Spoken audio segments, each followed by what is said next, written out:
Through his work on the Snooper computer project and his PhD at UCLA, Vint has been utterly fascinated by computing and computer science. This all led to his key contribution with Bob Kahn and others of TCP/IP in 1978.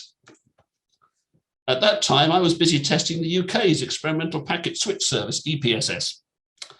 This was thought to be a strange aberration from the historic and obvious approach of circuit switching. The then consensus, apart from a few of us, was that packet switching would never catch on. The internet, powered by TCP/IP, went on to completely blindside the world's then all-powerful public telecom operators, even when they reluctantly implemented their own packet switching through the CCITT X series protocols.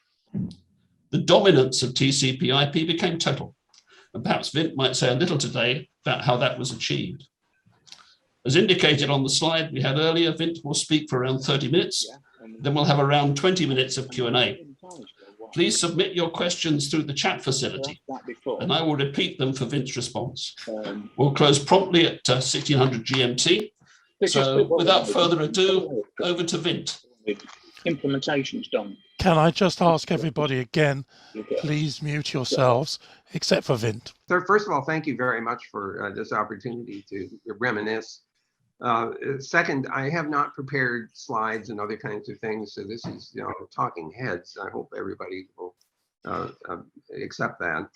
And third, I'm not going to get everything into this half an hour or so that it probably should be there. But my focus of attention is going to be on the UK contributions to early networking, to the extent that I'm able to cover that. There are tangential things that are probably equally important, not least of which, for example, is the OSI effort, which competed with TCP/IP for quite some time. But in a half an hour's time, I can't cover everything. So I'm going to try to focus on the UK contributions primarily, and then pick up the other things either in Q&A or possibly just in brief mentions for reference. So let me start out by pointing out that packet switching is at the core of internet, and that's a very fundamental contribution, and the UK has a role to play there. Paul Barron at the Rand Corporation speculated about something called message blocks and their use in digitized speech distribution in a post-nuclear scenario. So he had the idea of a very proliferated network with, this is like 1962, and so we're talking way before microprocessors and other kinds of things existed. But he postulated the possibility of building what we would today call a packet switched voice network, which had extremely rich connectivity and therefore could function even with loss of significant portions of the system. His work was known to Donald Davies at the National Physical Laboratory, who began exploration of packet switching himself in the mid-1960s and was able to obtain sufficient funding to build a one-node network. So in a sense, one of the first local area networks using packet switching as the primary communications technology. In '62, also, Leonard Kleinrock at MIT did his dissertation on the subject of stochastic flow and delay in message switch systems. The Q theoretic models of message switching and packet switching are essentially mathematically the same. And so his analysis contributed to a conclusion to use packet switching in an American Defense Department effort called ARPANET, which I suspect most of you are familiar with. That effort was initiated by a frustrated head of the Information Processing Techniques Office at ARPA, Robert Taylor, who found that he had 3 terminals sitting in his office, one to get to computer A, another to get to computer B, and a third to get to computer C. And he said, why can't we have a network so I only have to have 1 terminal? And of course, there are all kinds of implications associated with actually making that work. And that was, of course, the core of the ARPANET project. The primary problem there is getting a whole bunch of different kinds of computers to communicate with each other, despite the fact that they had different operating systems and word lengths and other parameters. and then figuring out what standards to use so that a single terminal could talk to all three or more computers through some kind of network. The guy that was recruited to build this network was Larry Roberts, who was brought down to ARPA from the Lincoln Laboratory at MIT around 1968. When the implementation of the packet switch ARPANET was done by Bolt, Beranek, and Newman, a research company in Cambridge, Massachusetts. Donald had an indirect impact in the ARPANET development because one of his colleagues, Roger Scantlebury, attended an ACM meeting in Gatlinburg, Tennessee in 1967, where Roberts presented the ARPANET idea, which at the time was only an idea. So Scantlebury attended the meeting and met Larry Roberts and relayed to him the project that was going on at the National Physical Laboratory. And in particular, he impressed on Roberts the importance of using high-speed links for reducing transmission delay. And Roberts had been going into this thinking 2400 bits a second would be okay, based on some other tests that he had done earlier.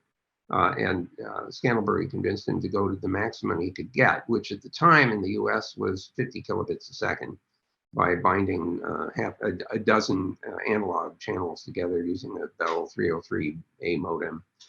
So there was a very direct effect from the work that was going on at the National Physical Laboratory. It also turned out that my colleague, Robert Kahn, was very much involved in the development of the ARPANET design at Bolt, Beranek, and Newman. But in late 1972, he moved to ARPA and started the Internet project there, along with several other networking projects, all of which were, I would say, stimulated by the idea that we could use computers in command and control. So the success of the ARPANET led to the Defense Department's decision to invest in networking for command and control, computer networking for command and control. And in order for that to work, the computers would end up being in ships at sea and mobile vehicles and aircraft. And all we had done in the ARPANET was to build fixed installations connected by dedicated telephone circuits. So Bob showed up in my office at Stanford University in the spring of 1973, telling me that we had a problem, and the problem was how to interconnect a mobile packet. So Kahn comes to Stanford and says, in order to use computers in command and control, we're going to have to use mobile radio networks and satellite networks to connect ships at sea to ship and ship to shore. So he's got three different networks: the ARPANET, the mobile packet radio net, and the packet satellite net, and they all have different characteristics: error rates, delays, packet formats, addressing structures. And he says, how are we going to put all those together in a uniform way? That was the internet problem. And by September of '73, we had concluded a particular design, which we briefed to a NATO-sponsored meeting at the University of Sussex in September of 1973, and called it the Transmission Control Protocol. We continued working with a collection of colleagues in the International Network Working Group, which was formed in October of '72 after or in the course of an international computer communications conference in Washington, D.C., where the ARPANET was demonstrated, and many of our colleagues from Europe participated in the conference. So I ended up chairing this International Network Working Group. By 1973, June of '73, an ARPANET TIP, an IMP which is capable of supporting terminals, was installed at University College London and connected by a landline up to the Norwegian Defence Research Establishment, which housed the Norwegian seismic array radar or seismic array sensor system that was tracking underground nuclear tests by the Russians to make sure they didn't exceed the limited test ban treaty constraints. So UCL comes up on the ARPANET in mid-year June of '73, and then hosts or participates in this Sussex meeting. And in the course of that work, Kirstein's group became very much involved in thinking about the implementation of TCP. So during the period from January of '74 to December of '74, my research group at Stanford University developed a detailed specification for the TCP protocols. And starting in January of 1975, implementations were undertaken at University College London and at Bolt, Baranek and Newman in Cambridge, Massachusetts. And if you're interested in seeing a kind of a list of participants in the early internet development, do a Google search for birth of internet plaque. You'll find it actually at MIT. The picture is there, even though the plaque is at Stanford University. It was put up in 2005, and it lists all of the colleagues who were early participants in the development of the TCP IP protocols, among which you will find a number of people from University College London, particularly Peter Kirstein, who led the project, Frank Degnan, Martine Galland, Peter Higginson, Andrew Hinchley, and Adrian Stoke. Some of them are still with us and some are not. Peter and Adrian in particular have passed away, I'm sorry to say. But they were key players in the UK developments. Now, simultaneous with the work that was going on at NPL and the early work that was going on in the US on the TCP development, there were a set of colored book protocols that were being developed by the UK teams, not just UCL, but others in the UK. And so we had multiple packet switching implementations underway, more or less in the same general time frame in the mid-1970s and I would say late 60s to mid-1970s. Among those were the X25 protocols that were standardized in the Consultative Committee for International Telegraphy and Telephony, now called ITU. And that group consisted of a team of people from 4 different network activities. In Canada, it was DataPack. In France, it was Transpac. In the US, it was Telenet. And in the UK, the aforementioned EPSS were part of the team that developed the X25 and the subsequent X75 protocols. So that was a well-developed and well-deployed packet switching implementation. It was in commercial use very early on in the late 1970s and 80s, and continued to be used all the way up until actually quite late in the game. I think I didn't shut down my X25 implementations when I was in MCI until something like 2003.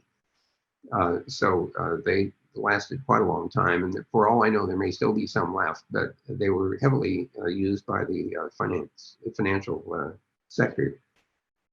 However, there was other interests here. In addition to the formative work that was done at NPL, which influenced the ARPANET work, there was also in the I would say the late 1970s, an initiative in the International Standards Organization called Open Systems Interconnection, and I'm sure many of you might have been involved in or certainly know about that activity. So the OSI protocols, which developed the 7-layer structure of protocols, was a competitor to the TCP/IP protocols, and for a period roughly from 1978 till 1993, those two protocols were the primary contenders for global standardization. X25 continuing to run as a service, but not necessarily continuing to compete for a global standardization. It was already standardized, so the other two were competing for global adoption. I would pick 1993 as the date when TCP/IP seemed to become the dominant choice, because I had been elected president of the Internet Society at the time, and had gone to the American National Institutes of Standards and Technology, saying that this competition between TCP/IP and OSI had been going on for 15 years. We should, resolve this. And so I asked them to appoint a blue ribbon committee to evaluate the two, and they came back and said that because TCP/IP implementations were more widely available than the OSI implementations, that they would agree that the U.S. government could make use of TCP/IP in lieu of OSI, which it had adopted as its preferred protocols in the Defense Department and other parts of the U.S. government, but there were no implementations widely available, whereas TCP had sort of grown organically out of many open implementations and open standardization freely available through the internet. So the important part here, I think, is that the UK has had a hand in all of this, not only in its early days of the National Physical Laboratory packet switching exploration, but the Colored Book Protocol effort, the subsequent European Informatics Network effort, which was led by Derek Barber, by the way, whose name I was having trouble recalling earlier. Derek was part of the NPL team, as I recall, or certainly worked very closely with Donald Davies and his group. So I've collapsed an awful lot of stuff here, and I've left out something very important, which comes at the end of 1991, and that's Sir Tim Berners-Lee's contribution of the World Wide Web, which comes out of CERN, as many of you know, and is sometimes mistakenly conflated with the internet, and the two are distinct. The internet is the underlying structure which supports the World Wide Web, and the World Wide Web is this substantial application space in which almost everything gets done these days in the network environment. So the important message here is to say that the UK has had an extraordinary impact over decades now on the evolution of the internet and the applications that are part of the internet's operation. Going back to some of the other effort that has gone on, I would say that EIN, for example, was a major effort, but which did not yield the results that I think people were hoping for. As I recall, it was based on the OSI architecture. So the thing I want to take away from all of this is, first, the UK's involvement has been absolutely central to this development. And second, that in the OSI case, there were so many options that it was hard to get things to interwork, because you had 5 different kinds of transport protocol, for example, TP0 up to TP4. And a similar problem arose in the X25 world, where there were different options and you had to negotiate. And if you couldn't come to a common agreement, then you couldn't open a connection. And in the Internet Engineering Task Force, which is where most of the standardization of TCP/IP has taken place, a general preference has been to pick one thing. If you're going to do something, do it one way.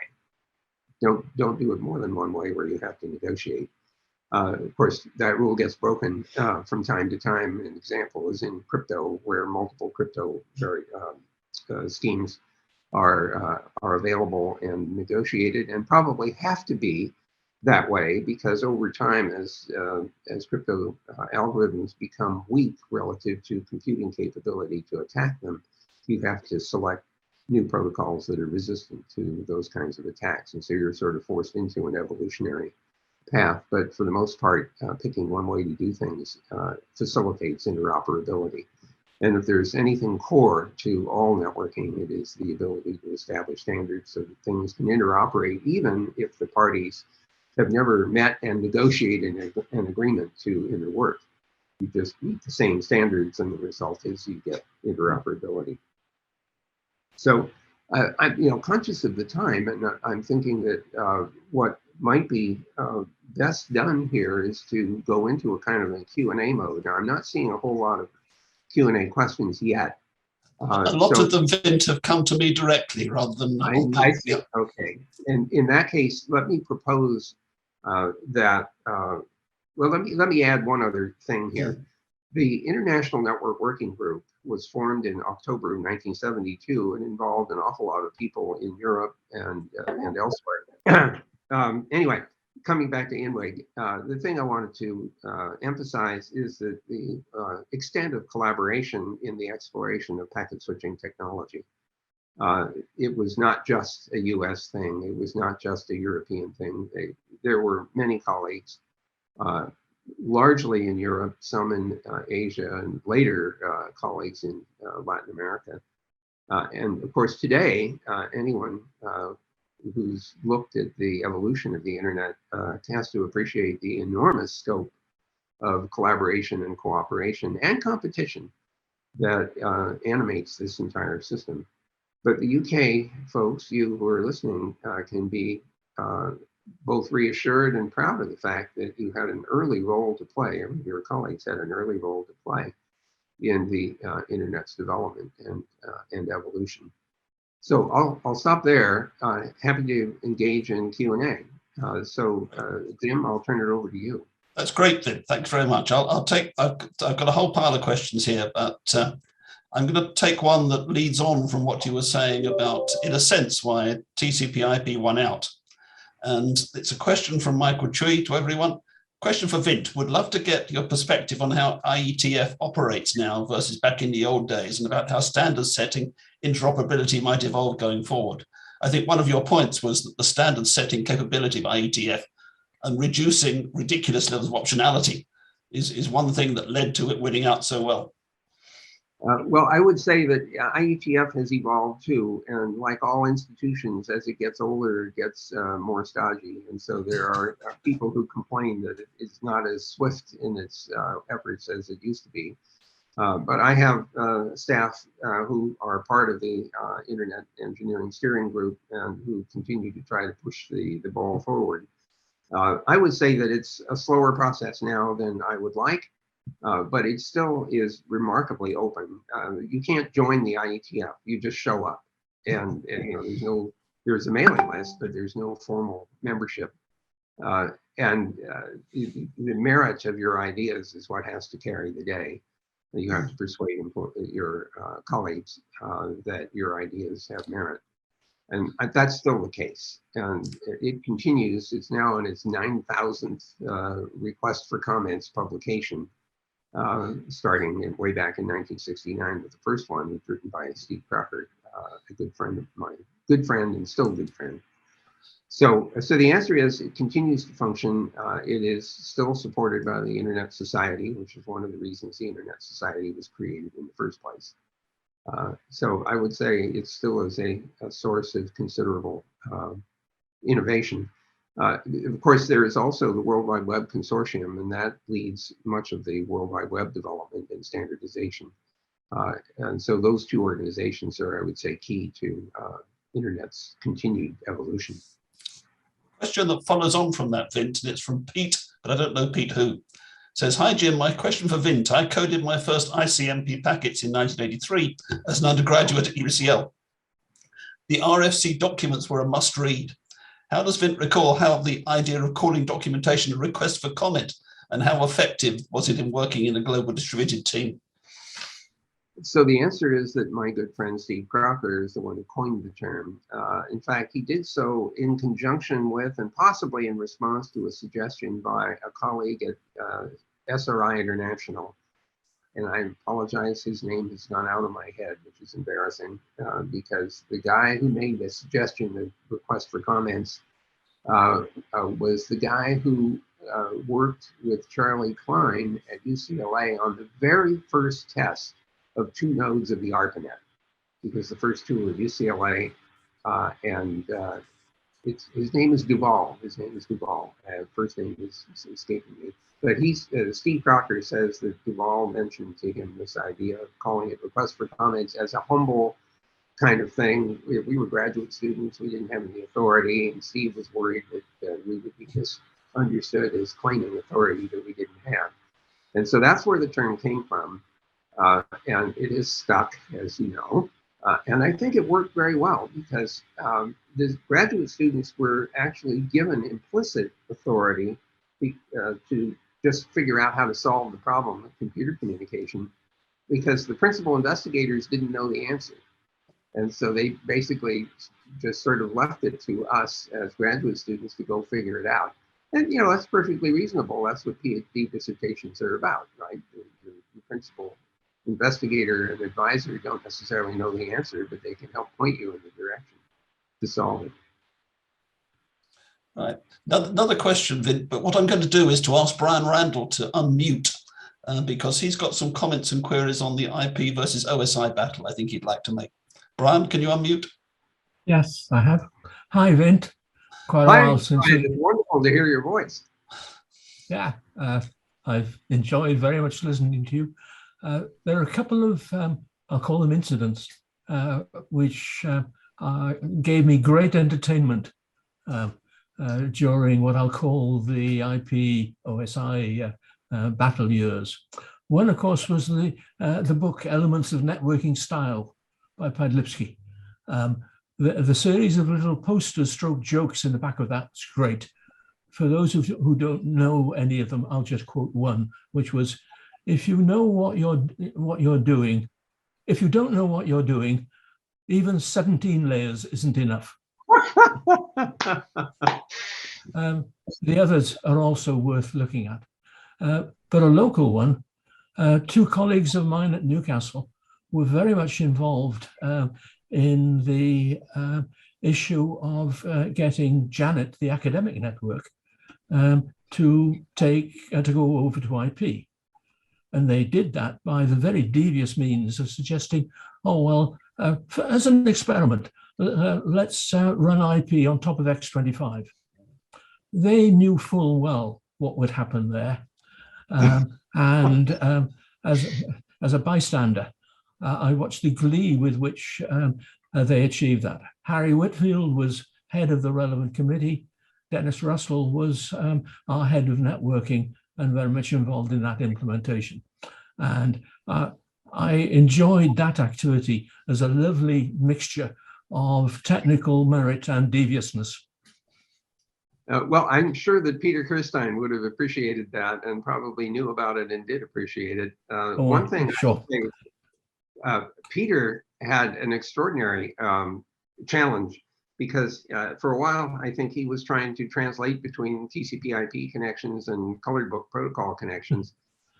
He also had the problem of dealing with X25 and the charging structure for X25. And the question of who pays for what as things cross from the ARPANET into X25 land and vice versa.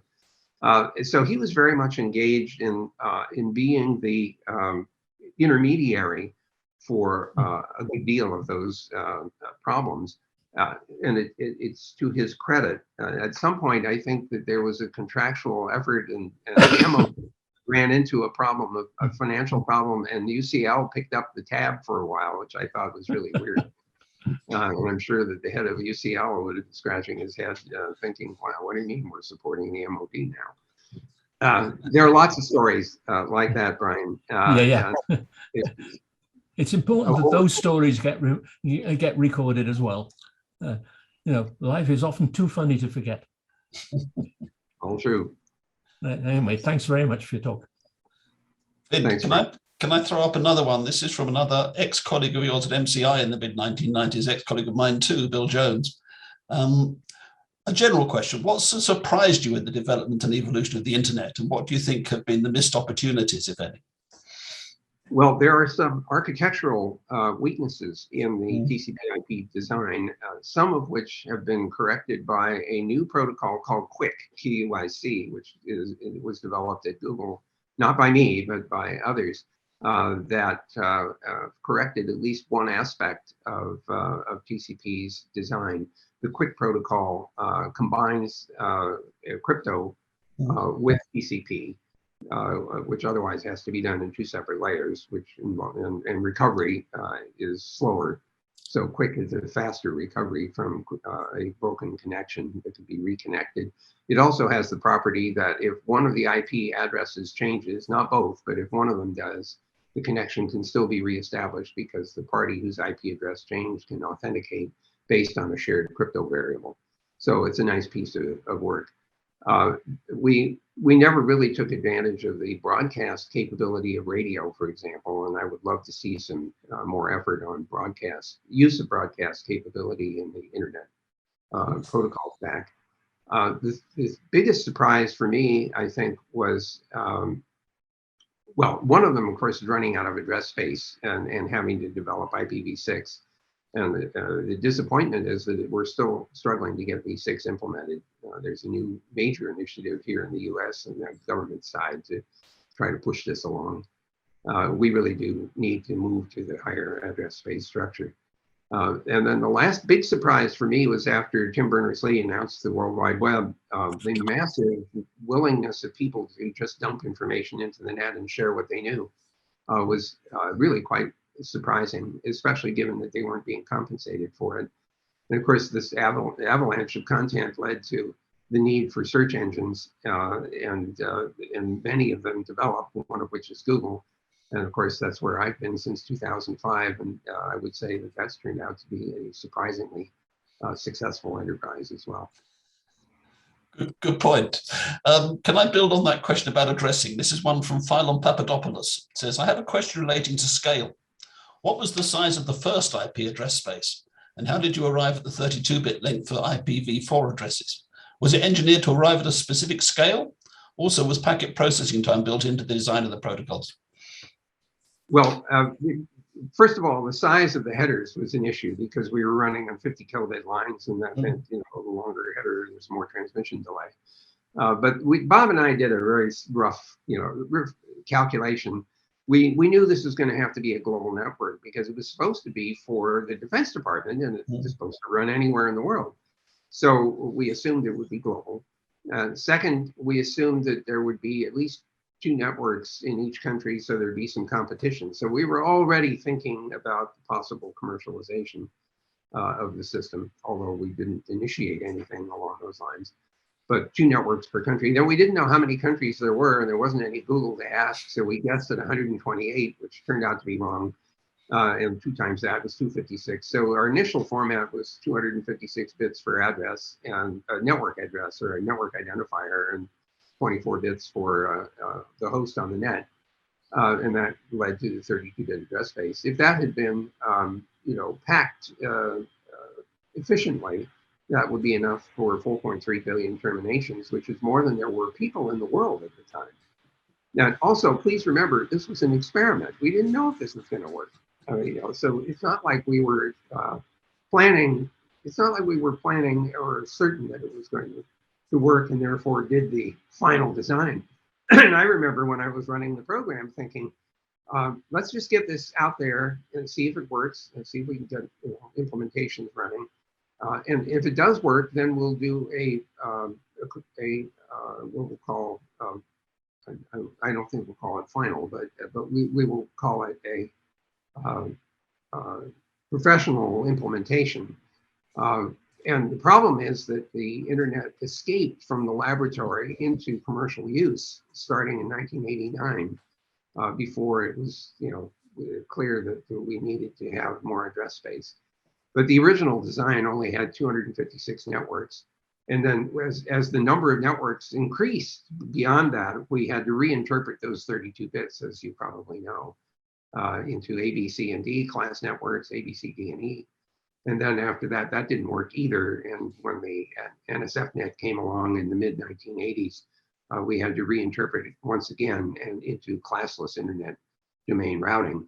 And that's where we are today. I'm still a big proponent of please moving over to IPv6.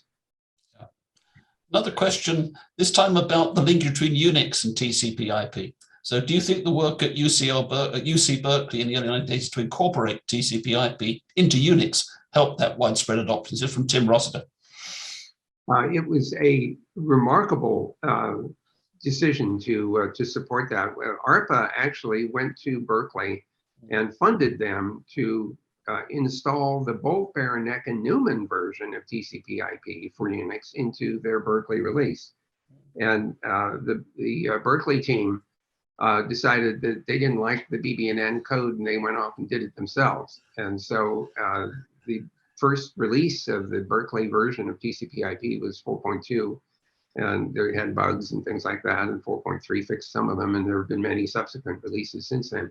That was a deliberate decision by ARPA to fund UC Berkeley to install TCP/IP into Unix, because Unix had become so popular that if it came with TCP/IP, then it was an effortless opportunity to inject the internet capability into a growing collection of university research networks. One quick question again, this time on UDP, Vint. The question is from Brian Shearing, and that is, when did UDP start? Was it there from the beginning, or did it emerge later? It actually emerged later. The initial work that Bob Kahn and I did was on TCP, which was very clearly a bit transport, get everything there in the right order, don't lose anything, eliminate duplicates. All of the concerns that we had for unreliable networks supporting and transporting our packets. So we're very much focused on delivering that sequenced, flow controlled, and accurate capacity. But I would say in the 76, 77 period, as we are iterating on TCP, it becomes clear that our experiments with packetized voice are affected by the retransmission of packets, because you want to deliver the voice protocol, the voice packets in sequence, because they clearly won't make any sense if you produce them out of sequence. But if you have to use retransmission in order to get things in sequence, then you introduce delay. And delay is anathema to a voice conversation, as all of you must know. So there was a very strong proponent argument by several people, some at MIT, some at USC, ISI, Postel, and Danny Cohen in particular, others at MIT, Dave Reed, for instance, who said that we really needed a low latency but unreliable capability, because if you lost a packet and that produced a blip or a sound or nothing on the voice side, the person could also always say, please repeat. So, so the conclusion was that we needed a real-time protocol that was not, did not have all of the apparatus of TCP. And so UDP came along in support of that. There was also a very rational argument that things like radar were also needed this kind of rapid delivery and not necessarily reliable delivery, because there's going to be another signal coming momentarily. Besides, you want to know where the missile is now, not where it was. So real time was important, and UDP emerged from that. So it didn't come until the 1976-77 period. Great, thank you. Another question from Bill Jones, and this is now looking forward rather than looking back. What one thing would you improve about the internet, and why? Well, first of all, there's plenty of work to be done on security, as all of you will know, although the bulk of the security problems are in the application space and sitting out at the edges of the net in the hosts or in the mobiles or laptops and things like that. But there still are issues in the core of the network. So DNSSEC for the domain name system should be implemented everywhere. We should be conscious of the need to introduce new crypto protocols in anticipation of quantum computing, as many of you know, is a potential challenge. I think that we also need to worry about the border gateway protocol, which all of you will know is vulnerable to mistakes as well as deliberate attack. And we need to build in much more strong mechanisms for verifying routing announcements so as to avoid various and sundry kinds of amplified attack that can come from misrepresentation of the border gateway protocol routing announcements. So those are core areas that still need attention. Looking literally further, however, there's been an effort since 1998 to look at an extension of the internet concept to interplanetary communication. And that work started with the Interplanetary Network Special Interest Group of the Internet Society in conjunction with the Jet Propulsion Laboratory and NASA. Starting in 1998, we now reached the point where we have a whole new suite of protocols that are suitable for dealing with the disruption and the very large and variable delay of interplanetary communication. And so that's now a very different protocol design than TCP/IP.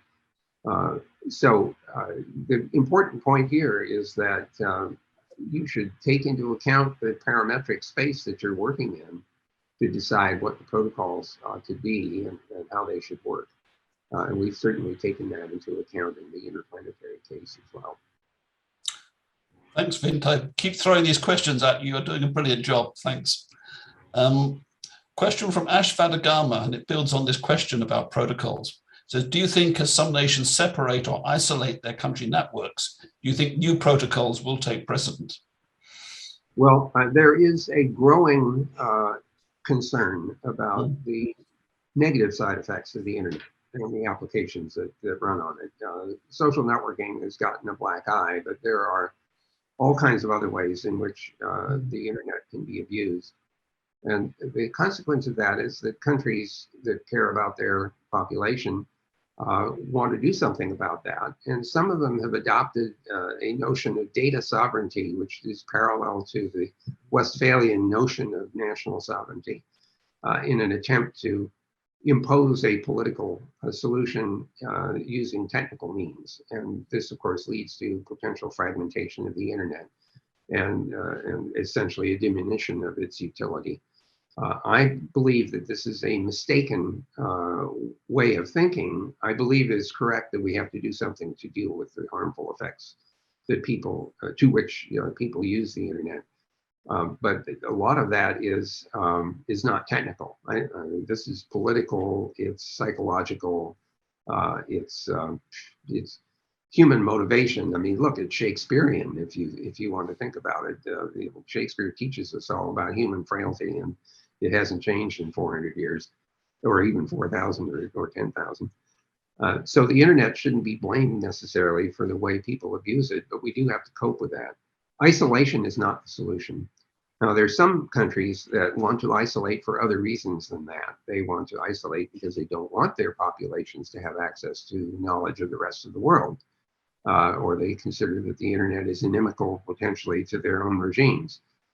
So if you look at China and Russia as an example, you'll see a great desire and argument for isolation. There's nothing technically to prevent that. The protocols are not magic. And if the underlying systems don't interconnect, then the internet doesn't interconnect either. So there's nothing to be done, in my view, to stop this other than argue against it and to argue that we should be, if you need to do isolation at all, you should use cryptographic means for that so that we keep a connected network. And it's just that the traffic that flows through the net might be isolated from everything else by using cryptographic means and making use of strong authentication to enforce access control. That, I think, is a perfectly legitimate way of reacting to some of the problems of exposure that people are worried about. Vint, I note that Peter Scantlebury is actually on the call as a representative of the original NPL team. Peter, if you're still with us, do you want to unmute and just say a few words? No, oh well, never mind. But the other one is a question from Brian Randall again. He wanted if you would like to comment, Vint, on the French contribution, the Cyclades network and Louis Pouzin and their work on packet switching in Europe. Yes, I'd be happy to. First of all, Bob Kahn and I visited the Cyclades project in 1973, as I recall. And one of the colleagues of Pouzin's, I'm sorry. Oh, here, I have it right here now that I've got my list. Sorry, let me just double check here.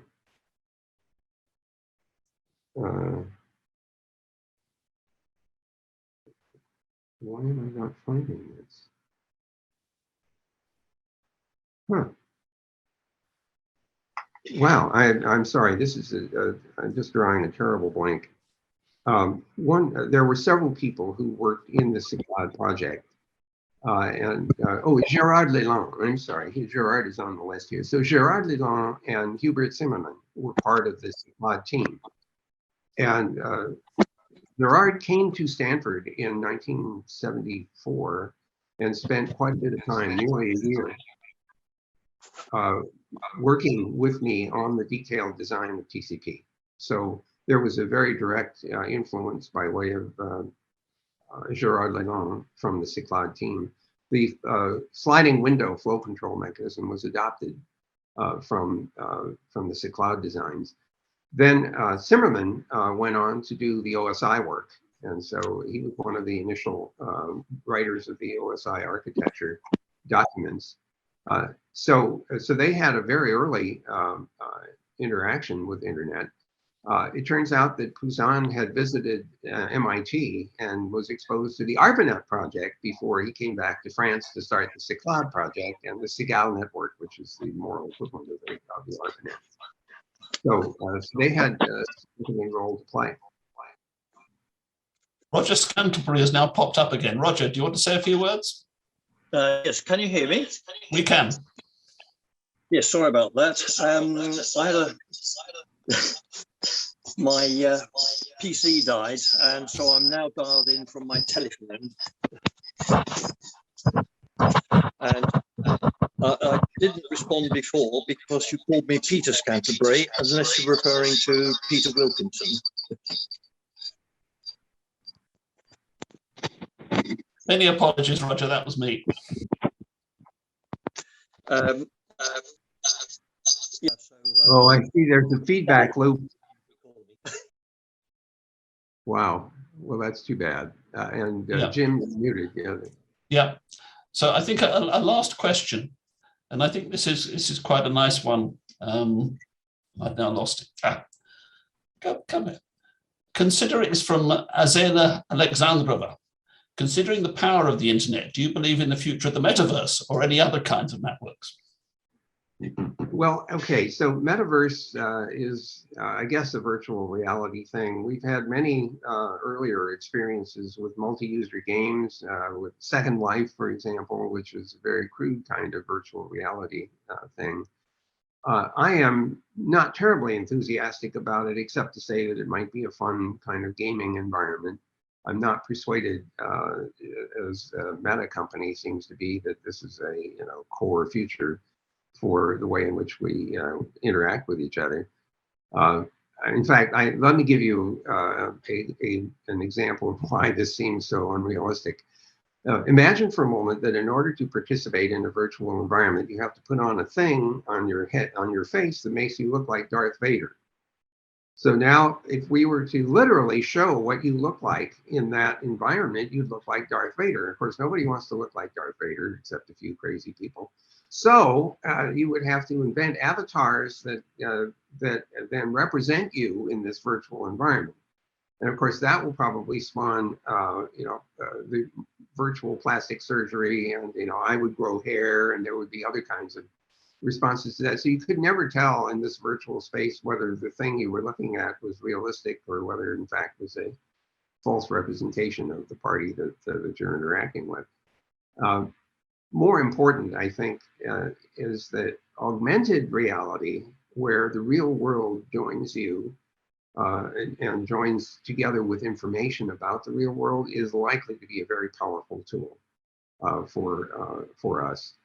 We see this in simple ways today. They're technically not simple, but they're simple to use. For example, if you take a mobile that's running Google Translate and hold it up on a menu, you can see the translation of the menu into a language that you can speak, assuming that it's one of the ones that we know how to translate.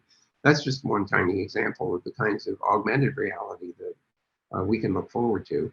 And so that, I think, is the more likely useful scenario. The metaverse notion and virtual reality, for me, is not as persuasive, to be honest. That won't stop people from investing in it.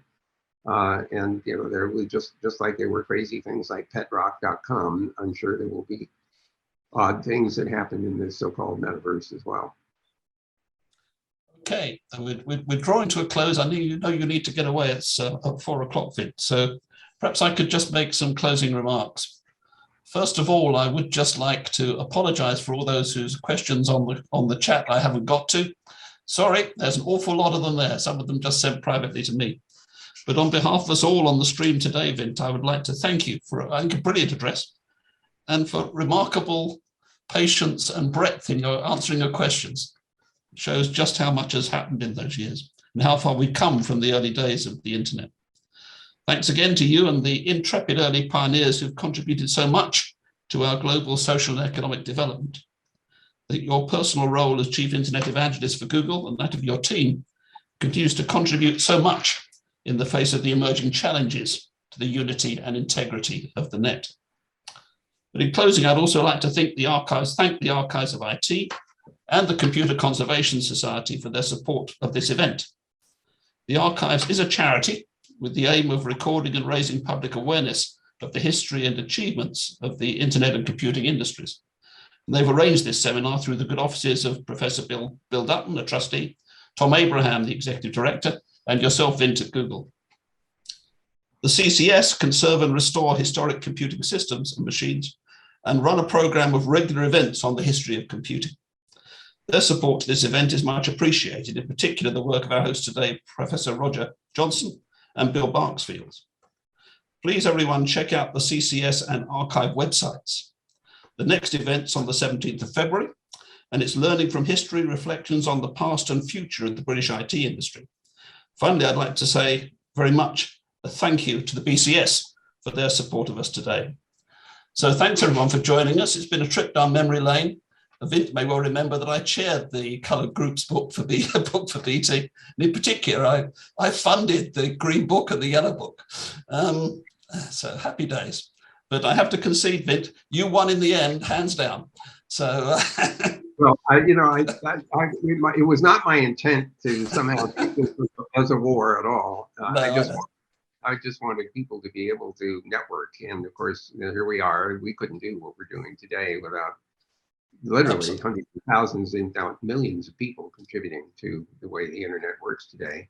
And that's enormously satisfying. So thanks for letting me ramble down a reminiscent lane for an hour. I appreciate it very much, and I look forward to further interactions. Please keep me on the distribution list. I'd love to join these calls as they come along and as I can fit them into my calendar. Brilliant. Thank you, Vint, and thanks to everyone for joining today. And well, I'm going to give you a clap if everybody else can. Thank you so much. Take care. Bye-bye for now. Okay. Bye-bye for now.